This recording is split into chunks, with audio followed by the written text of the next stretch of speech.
회사 창립 15주년 기념식에서 회장님이 단상에 올라 봉투를 꺼냈습니다.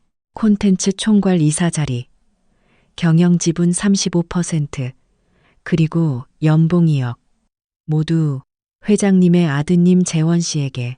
저는 박수를 쳤습니다. 그리고 가방 안에 넣어두었던 사직서를 꺼내 회장님 책상 위에 올려놓고 건물을 나왔어요. 2주 후 회사에서 걸려온 전화가 73통이었습니다. 교육부 디지털 교과서 사업 최종 발표가 내일인데 왜 출근을 안 하느냐고요. 제 이름은 이수진이고 올해 40입니다. 한솔 콘텐츠에서 일한 지 15년째였어요. 25세 콘텐츠 기획자로 들어와서 지금은 콘텐츠 본부장 자리까지 올라 있었죠. 아니, 올라 있었습니다. 회사는 서울 마포에 위치한 중소교육 콘텐츠 회사예요. 초중고 학습 교재부터 디지털 교육 플랫폼까지 교육 관련 콘텐츠를 개발하는 곳이었습니다. 제가 처음 입사했을 때는 직원이 8명 뿐이었어요. 회장님이 직접 거래처 미팅을 다니셨고 저는 신입이었으니까 자료 복사하고 견본교재 포장하는 일부터 했죠. 그런데 회장님이 저를 눈여겨보셨나 봐요. 수진 씨, 혹시 초등학생 독해교재 기획안 한번 써볼 수 있겠어? 그 한마디로 시작됐어요. 처음 만든 기획안이 통과됐고 그 교재가 첫 해에 28만 부가 팔렸습니다. 회장님이 정말 좋아하셨죠. 수진 씨, 이 사람은 진짜 콘텐츠 감각이 있어. 우리 회사 보물이야. 그때부터였어요. 저는 정말 회사를 위해 살았거든요. 아침 7시에 출근했습니다. 집에 가는 건 밤 10시가 넘어서였고 주말에도 원고를 검토하고 기획안을 다듬었어요. 결혼을 못했어요. 아니, 안 한 게 아니라 못한 거였죠. 32살 때 진지하게 사귀던 남자친구가 있었는데 결국 헤어졌어요. 마지막으로 하던 말이 아직도 기억나요. 수진 씨는 나랑 결혼할 생각이 없는 것 같아. 회사가 수진 씨 인생 전부잖아. 나는 그냥 거기서 조금 남는 자리를 차지하고 있는 것 같아서 지쳤어. 그 말을 들으면서도 저는 다음 날 출근했습니다. 후회하지 않으려고 했어요. 회사가 커가는 게 눈에 보였거든요. 제가 기획한 교재 시리즈로 매출이 올랐어요. 8명이었던 직원은 30명이 됐다가 80명이 됐고 지금은 180명입니다. 창립 초기에 연 매출 3억이었던 게 작년에는 120억을 넘겼어요. 그 사이 저는 기획팀장이 됐고 콘텐츠 실장이 됐다가 최종적으로 콘텐츠 본부장 자리에까지 올랐죠. 물론 회장님의 영업 능력이나 경영 판단도 훌륭하셨지만 교육청 납품 계약이나 대형 출판사 협업, 디지털 전환 프로젝트는 전부 제가 직접 발로 뛰어서 만들어낸 것들이었습니다. 특히 지난 5년이 정말 힘들었어요. 교육 콘텐츠 시장이 디지털로 빠르게 바뀌면서 저도 따라가야 했거든요. 영상 제작을 새로 배웠고 AI 학습 시스템 기획에도 참여했어요. 주말마다 관련 세미나를 다니고 저녁엔 개발팀 야근에 함께 붙어 있었죠. 한 번은 과로로 응급실에 실려간 적이 있었어요. 저혈압으로 쓰러졌거든요. 그런데 링거 맞으면서도 노트북을 열어서 다음날 마감인 제안서 수정을 했습니다. 회장님이 전화를 하셨어요. 수진 씨, 괜찮아? 아, 그나저나 교육부 쪽 제안서 수정 어떻게 됐어? 저는 웃으면서 대답했어요. 회장님, 걱정 마세요. 오늘 안에 보내드릴게요. 4년 전에 회장님 아드님 재원 씨가 미국에서 돌아왔습니다. 스탠퍼드 교육공학 석사를 마치고 왔다고 하셨죠. 회장님이 저를 조용히 부르셨어요. 수진 씨, 우리 재원이 이제 실무 배울 나이 됐어. 잘 좀 챙겨줘요. 네, 알겠습니다. 재원 씨는 처음부터 이사 직함을 달고 들어왔어요. 저보다 7살이 어렸지만요. 실무는 솔직히 거의 아무것도 몰랐어요.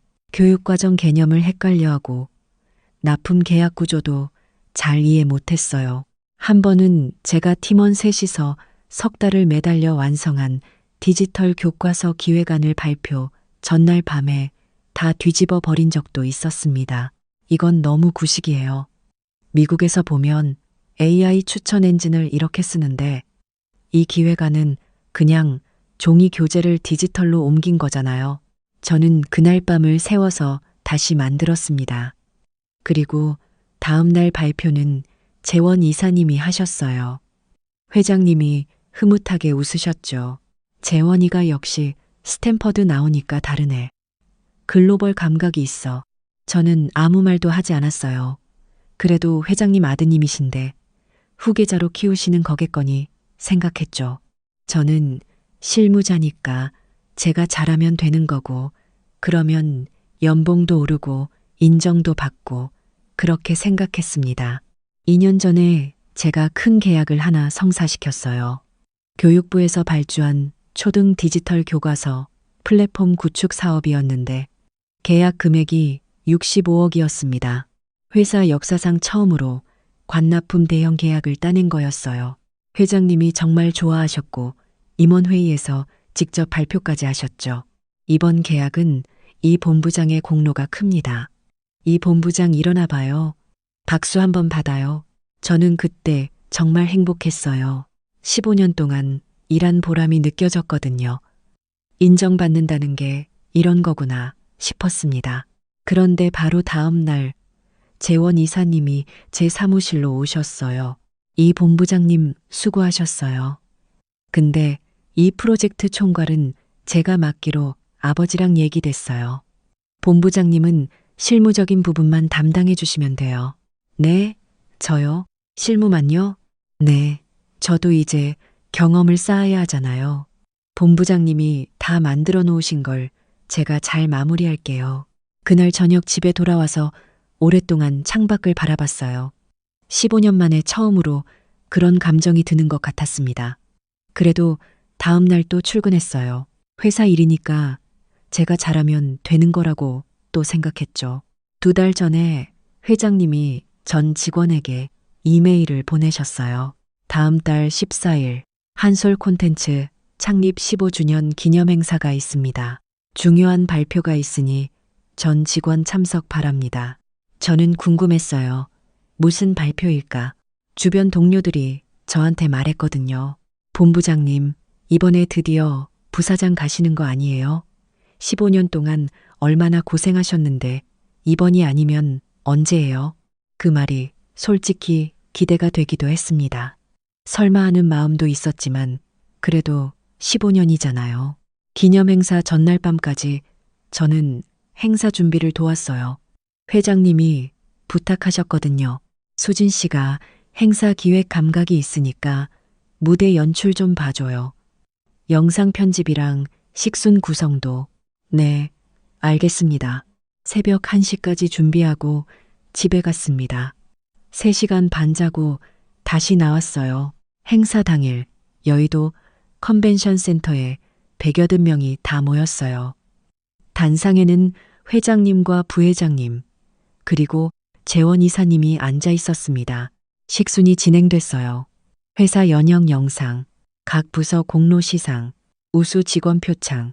그런데 제 이름은 없었습니다. 이상하다 싶었어요. 공로 시상 팀 명단에도 표창 명단에도 없었습니다. 그리고 마지막 순서였어요. 회장님이 마이크를 잡으셨습니다. 여러분, 오늘 한솔 콘텐츠 창립 15주년을 함께 해주셔서 감사합니다. 여기까지 올 수 있었던 건 여러분 덕분입니다. 그리고 이제 다음 15년을 위한 중요한 결정을 발표하려고 합니다. 저는 심장이 빠르게 뛰었어요. 저도 이제 예순을 바라보는 나이가 됐습니다. 회사의 미래를 젊은 세대에게 넘겨야 할 때가 됐다고 생각합니다. 오늘 후계 구조를 공식 발표합니다. 봉투를 꺼내셨어요. 옆에 법무 담당 직원도 함께 단상에 올라와 있었어요. 신임 콘텐츠 총괄 이사는 제 아들 김재원입니다. 박수 소리가 났어요. 저도 박수를 쳤습니다. 그럴 것 같았으니까요. 그런데 회장님이 계속 말씀하셨어요. 재원이에게 경영 지분 35%를 양도합니다. 그리고 연봉은 2억. 앞으로 회사의 주요 의사결정은 재원이와 제가 함께 논의해서 진행할 겁니다. 제 옆에 앉아있던 박 팀장이 작게 중얼거렸어요. 그럼 본부장님은요? 저는 아무 말도 안 했어요. 그냥 계속 박수만 쳤죠. 회장님이 덧붙이셨어요. 물론 기존 임원 여러분도 소중합니다. 하지만 회사가 도약하려면 새로운 시각이 필요해요.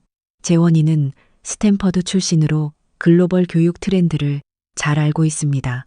재원이를 중심으로 조직을 새롭게 재편할 겁니다. 그때 재원 이사님이 일어서서 인사하셨어요. 여러분, 앞으로 잘 부탁드립니다. 제가 해외에서 배운 것들을 바탕으로 한솔 콘텐츠를 한 단계 더 성장시키겠습니다. 선배님들께서 많이 이끌어주세요. 특히 이 본부장님, 그러면서 저를 쳐다봤어요. 이 본부장님이 현장 경험이 풍부하시니까 제가 큰 그림을 그리면 실무는 본부장님이 받쳐주시면 될 것 같아요. 홀에서 웅성거리는 소리가 났어요. 여기저기서 작게 얘기하는 게 들렸습니다. 저분이 15년 동안 회사를 만들었는데 저게 무슨 말이야. 근데 뭐 아들한테 넘기는 거니까 아무도 크게 말하지는 못했어요. 회장님, 아드님인데요. 행사가 끝나고 저는 제 자리로 돌아왔습니다. 책상 서랍을 열었어요. 몇 달 전에 미리 써두었던 사직서가 있었습니다. 예감이 있었거든요. 언젠가는 이럴 것 같아서요. 오후 2시, 저는 회장님 사무실 문을 두드렸습니다. 수진 씨, 들어와요. 오늘 행사 준비하느라 고생 많았어. 저는 봉투를 내밀었습니다. 회장님, 받아주세요. 뭔데? 사직서입니다. 회장님 표정이 굳었어요. 수진 씨, 갑자기 무슨 일이야? 아니요. 무슨 일이 있는 건 아니고요. 그냥 제 길을 가고 싶어서요. 오늘 발표 때문에 그러는 거야? 이해해. 서운할 수도 있지. 근데 있잖아. 회사 입장에서는 재원이한테 넘겨야 해. 내 자식이잖아. 그래도 수진 씨는 계속 우리 회사에서 중요한 사람이야. 회장님, 저 지난 3년 동안 연봉 인상이 한 번도 없었어요. 그게 회사가 코로나 때 어려웠잖아. 작년 매출이 120억이에요. 제가 따온 계약만 합산하면 작년에만 40억이 넘고요. 회장님이 잠시 말이 없으셨어요. 수진 씨, 알았어. 그럼 이번에 연봉 4천 올려줄게. 그리고 원하는 프로젝트 맡겨줄게. 회장님, 저 돈 문제가 아니에요. 그럼 뭐가 문제야? 오늘 행사에서요. 공로시상에도 제 이름이 없었고 표창에도 없었어요. 15년 동안 일했는데 오늘 제 이름은 한 번도 안 나왔어요. 재원 이사님 이름만 있었죠.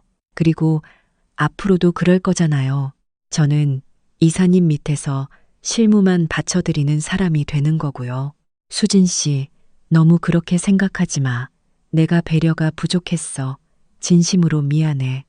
근데 수진 씨는 진짜 우리 회사 핵심인데 수진 씨 없으면 안 돼. 저는 고개를 천천히 저었어요. 회장님, 재원 이사님 있잖아요. 스탠퍼드 출신의 글로벌 마인드 있는 분이요. 잘하실 거예요. 저는 인사를 드리고 나왔습니다. 책상으로 돌아와서 짐을 쌌어요. 15년 동안 조금씩 쌓아두었던 것들이었습니다. 사진 액자, 메모노트, 직원들한테 받은 작은 선물들 다 박스에 넣었죠. 옆자리 김대리가 눈이 빨개져서 다가왔어요. 본부장님, 진짜 가시는 거예요. 저희 어떻게 해요? 저는 웃으면서 대답했어요. 너희가 잘할 거야. 새 이사님 잘 모시면 돼. 오후 5시, 저는 건물을 나왔습니다. 엘리베이터 문이 닫히면서 1층 로비가 보였어요. 안내 직원이 인사하더라고요. 본부장님 퇴근하세요? 네, 퇴근합니다. 영원히요. 집에 들어와서 소파에 앉았습니다. 실감이 조금씩 났어요. 아, 나 이제 백수구나. 그런데 이상하게 후회는 없었습니다. 오히려 오랫동안 눌려있던 무언가가 풀리는 것 같았어요. 15년 만에 처음으로 제 감정에 솔직하게 행동한 것 같은 기분이었습니다. 그날 밤 10시쯤 전화가 왔어요. 회장님이셨습니다. 수진 씨, 나야. 생각해 봤어? 네, 결정했어요. 수진 씨, 제발 한 번만 더 생각해 봐. 나 진짜로 하는 말이야. 회장님, 저 이미 15년 동안 생각 많이 했어요. 이제 제 인생 살고 싶어요. 저는 전화를 끊었습니다. 다음 날 아침 일찍 인사팀장님한테서 전화가 왔어요. 이 본부장님, 저 오 팀장이에요. 회장님이 정말 많이 당황하고 계세요. 한 번만 더 생각해 주실 수 없을까요? 팀장님, 죄송하지만 결심했어요. 제 퇴직금 정산은 언제 가능한가요? 다음 주까지 처리해 드릴게요. 3일째 되던 날, 재원 이사님한테서 전화가 왔습니다. 이 본부장님, 저예요. 지금 교육부 쪽 자료 때문에요. 어디 있는지 아세요? 이사님, 제 컴퓨터 안에 있을 거예요. 비밀번호는 인사팀에 문의하시면 돼요. 아, 그게 아니라 교육부 담당자 연락처하고 이번 프로젝트 진행 상황이요. 다음 미팅이 언제죠? 죄송한데요. 저 이미 퇴사했어요. 그런 건 저도 어떻게 알겠어요. 본부장님이 담당이셨잖아요. 맞아요. 담당이었죠. 과거형이에요. 저는 전화를 끊었어요. 일주일 동안 회사에서 전화가 31통 왔습니다. 문자는 49통. 저는 딱 2통만 받았어요. 퇴직금 관련된 것만요. 콘텐츠팀 막내 지은이가 카카오톡을 보냈어요. 본부장님, 지금 회사 완전 난리예요. 재원 이사님이 교육부 담당자한테 전화를 잘못하셔서 상대방이 많이 당황하셨대요. 그리고 다음 주 학습 플랫폼 기획회의인데 아무도 자료를 어떻게 준비해야 하는지 모르는 것 같아요.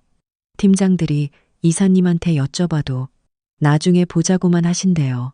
저는 짧게 답장했어요. 그래, 힘들겠다. 그래도 어쩔 수 없지. 이사님이 배워 나가셔야지. 10일째 되던 날 회장님이 또 전화를 하셨어요. 수진 씨, 제발 한 번만 만나자. 커피 한 잔만. 회장님, 만나봐야 제 대답은 같아요. 수진 씨, 내가 잘못했어. 인정해. 네 공로를 그동안 제대로 못 챙긴 게 잘못이었어. 이번 달 임원회의에서 공식적으로 발표하고 싶어. 부사장으로 올려줄게. 회장님, 지금 와서 부사장이 무슨 의미가 있어요? 제가 필요했던 건 직급이 아니에요. 그럼 뭐가 필요해? 말해봐. 다 해줄게. 아무것도 안 하셔도 돼요. 저 없이도 잘 돌아가는 회사를 만드세요. 전화를 끊었습니다. 2주가 지나던 날에 위기가 터졌어요. 지은이한테서 급한 전화가 왔습니다. 본부장님, 큰일 났어요. 교육부 디지털 교과서 2차 사업이요. 최종 제안 발표가 내일인데요. 재원 이사님이 맡아서 하기로 했는데 자료가 완성이 안 됐대요. 기획 방향도 교육부 지침이랑 맞지 않는 부분이 있다고 담당자가 피드백을 보냈는데 이사님이 어떻게 수정해야 하는지 모르신다고. 회장님이 지금 엄청 화나셔서요. 본부장님, 와주시면 안 돼요? 계약 금액이 150억이에요. 미안한데 나 지금 집에서 드라마 보는 중이야. 본부장님, 제발요. 이거 날아가면 회사 정말 힘들어요. 이사님한테 부탁해. 글로벌 마인드 있으신 분이잖아. 1시간 후에 회장님한테서 직접 전화가 왔어요. 목소리가 평소와 달리 떨렸습니다. 수진 씨, 나야. 제발 한 번만 도와줘. 내일 발표만, 그것만 해주면 그 이후엔 안 붙잡을게.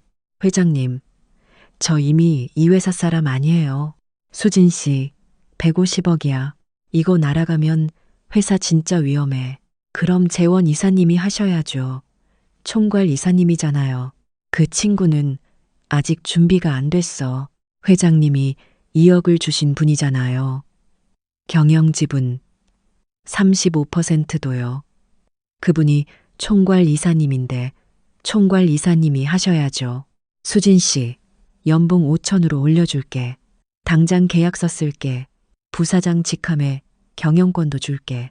저는 잠깐 침묵했습니다. 그리고 조용히 말했어요. 회장님, 저 돈이 필요한 게 아니에요. 제 가치를 알아주는 곳에서 일하고 싶을 뿐이에요. 15년 동안은 그게 이 회사인 줄 알았는데 아니었네요. 안녕히 계세요. 전화를 끊었어요. 그날 밤 회사 사람들한테서 문자가 쏟아졌습니다. 팀장들, 대리들, 심지어 올해 들어온 신입까지요. 본부장님, 제발 도와주세요. 저희 어쩌라고요? 저는 단체 문자로 짧게 보냈습니다. 여러분, 저는 이미 한솔 콘텐츠 직원이 아닙니다. 여러분의 회사니까 여러분이 지키세요. 저는 제 인생을 살겠습니다. 다음 날은 발표 날이었어요. 저는 집에서 오랫동안 못했던 청소를 하고 있었습니다. 오후 3시쯤 지은이한테서 카카오톡이 왔어요. 본부장님, 망했어요. 완전히. 이사님이 발표 중간에 교육부 지침 내용을 잘못 말씀하셔서 담당 사무관님이 중간에 제지하셨대요. 자료도 기준이랑 안 맞는 부분이 많아서 평가위원회가 보류 결정을 내렸대요. 회장님이 지금 회의실에서 이사님한테 소리 지르고 계시대요. 저는 화면을 한참 바라보다가 답장을 보내지 않았습니다. 대신 오래된 드라마를 틀었어요. 평일 오후에 좋아하는 드라마를 보는 게 이렇게 낯선 느낌이더라고요. 어색하지만 나쁘지 않았습니다. 3주가 지났어요. 회사에서 걸려온 전화가 73통이었습니다. 저는 5통만 받았어요. 퇴직금 관련된 것들만요. 나머지는 전부 무시했습니다. 한 달이 지났어요. 지은이가 또 연락을 했어요. 본부장님, 진짜 큰일 났어. 교육부 계약 날아간 건 알지? 그것뿐만 아니라 우리랑 계속 거래하던 서울시 교육청 납품 계약도 갱신이 안 된다고 했대. 재원 이사님을 믿기 어렵다고 하신다나. 회사 분위기 완전 가라앉았어.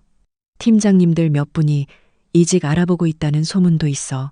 이사님은 아버지한테 매일 혼나고 회장님은 매일 이사님 탓하고 저는 거절했어요. 나 지금 바빠. 프리랜서 컨설팅 준비 중이거든. 그러던 날 모르는 번호로 전화가 왔습니다. 받아보니까 예전에 같은 업계에서 일하다 다른 회사로 간 후배 현우였어요. 선배님, 저 이현우예요. 오랜만이에요. 현우야, 잘 지냈어? 선배님, 소문 다 들었어요. 한솔 상황이요. 업계가 좁잖아요. 재원 이사님 이야기도 다 퍼졌고요. 선배님이 한솔 진짜 실력자셨다는 것도 다들 알아요. 지금 여러 군데서 선배님 영입하려고 한대요. 저희 회사 대표님도 선배님 연락처 물어봤거든요. 그래? 네. 저희 대표님이 직접 말씀 나누고 싶어 하세요. 일주일 후에 경쟁사 대표님을 만났습니다. 에듀브리지라는 회사였는데 빠르게 성장하고 있는 교육 플랫폼 기업이었어요. 대표님은 40대 후반의 분이셨습니다. 이 본부장님, 소문은 많이 들었어요. 한솔을 실질적으로 이끈 분이 당신이라는 건 업계에서 다 알고 있어요. 과찬이세요. 아니에요. 업계가 좁은 거 아시잖아요. 15년 동안 얼마나 고생하셨는지 다들 알아요. 근데 회장님이 아드님한테 다 넘기셨다면서요. 안타깝죠. 그래서 제안 드리고 싶어요. 저희 회사 콘텐츠 본부장으로 와주세요. 연봉 2억 8천, 스톡옵션 포함이고요. 팀 구성도 원하시는 대로 하실 수 있게 해드릴게요. 저는 속으로 놀랐어요. 15년 만에 처음으로 제대로 된 대우를 받는 기분이었습니다. 감사합니다. 긍정적으로 생각해 볼게요. 빨리 결정해 주세요. 저희 올 하반기에 큰 프로젝트 들어가는데 그 총괄로 당신이 필요해요. 집에 돌아와서 오래 생각했습니다. 가야 하나 말아야 하나. 그런데 솔직히 답은 이미 정해져 있었어요. 당연히 가야죠. 저를 알아주는 곳이잖아요. 바로 그때 회장님한테서 전화가 왔습니다. 수진 씨, 나야. 들어봐. 임원들이랑 다 얘기했어. 전부 수진 씨가 있어야 한다고 해. 우리 수진 씨 없으면 진짜 안 돼. 이제 와서요. 수진 씨, 미안해. 진심이야. 재원이는 내가 너무 믿었던 것 같아. 실전 경험이 없으니까 안 되더라고. 이제야 그걸 알았어. 그걸 이제 아신 거예요? 회사반은 수진 씨가 만든 거잖아. 수진 씨 없으면 우리 정말 무너져. 직원들도 다 돌아오길 바라고 있어. 제발 돌아와줘. 저는 잠시 침묵했어요. 그리고 조용히 물었습니다. 회장님, 한 가지만 물어볼게요. 제가 돌아가면 재원 이사님은 어떻게 되나요? 그건 자리를 조정할 생각이야. 총괄에서 빼고 다른 역할을 맡길게. 경영 지분은요. 그것도 다시 논의할게. 수진 씨한테 일부 넘길 수도 있어. 연봉도 6천 줄게. 저는 잠깐 웃었어요. 회장님, 죄송한데 저 다른 회사에서 이미 제안을 받았어요. 연봉 2억 8천에 스톡 옵션이에요. 뭐, 어디, 말씀드리기 어려워요. 수진 씨, 우리가 3억 5천 줄게. 경영권도 원하는 거 다 줄게. 회장님, 지금 돈으로 해결하시려고 하시는 거잖아요. 그게 얼마나 모욕적인 건지 아세요? 저한테 필요했던 건 처음부터 돈이 아니었어요. 인정이었어요. 존중이었어요. 근데 15년 동안 그게 한 번도 없었잖아요. 15주년 기념식에서 제 이름은 한 번도 안 나왔어요. 제가 새벽까지 준비한 그 행사에서요. 전화 너머 회장님 숨소리가 들렸어요. 수진 씨, 나 진짜 후회해. 진심이야. 회장님, 후회하셔도 늦었어요. 저 이미 떠났어요. 그리고 이제 제 인생 살 거예요. 15년 동안 회사 우선으로 살았으니까 이제 저 자신 우선으로 살겠어요. 안녕히 계세요. 전화를 끊었습니다. 그리고 바로 에듀브릿지 대표님께 문자를 보냈어요. 대표님, 제안 감사히 받겠습니다. 다음 달부터 출근할게요. 지금 4개월이 지났습니다. 에듀브릿지에서 정말 잘 지내고 있어요. 팀원들이 저를 존중해주고 대표님이 회의에서 제 의견을 끝까지 들으세요. 기획안을 올리면 다음 날 바로 피드백이 와요. 좋은 방향으로요. 아무도 제 아이디어를 밤새 뒤집어 버리지 않아요. 무엇보다 제 이름으로 일한다는 게 너무 좋습니다. 누군가의 실무자가 아니라 제가 기획하고, 제가 실행하고, 제가 결과를 책임져요. 그리고 그 결과를 인정받아요. 한솔은 어떻게 됐냐고요? 들은 얘기로는 아직 힘들다고 해요. 재원 이사님은 결국 미국으로 다시 돌아가셨다고 합니다. 한국 업무 방식이 자기랑 안 맞는다고 하셨다나요? 회장님이 다시 직접 경영을 하고 계신데 예전만큼이 어렵다고 하고요. 팀장급에서 3분이 이직하셨어요. 지은이는 아직 그 회사에 있어요.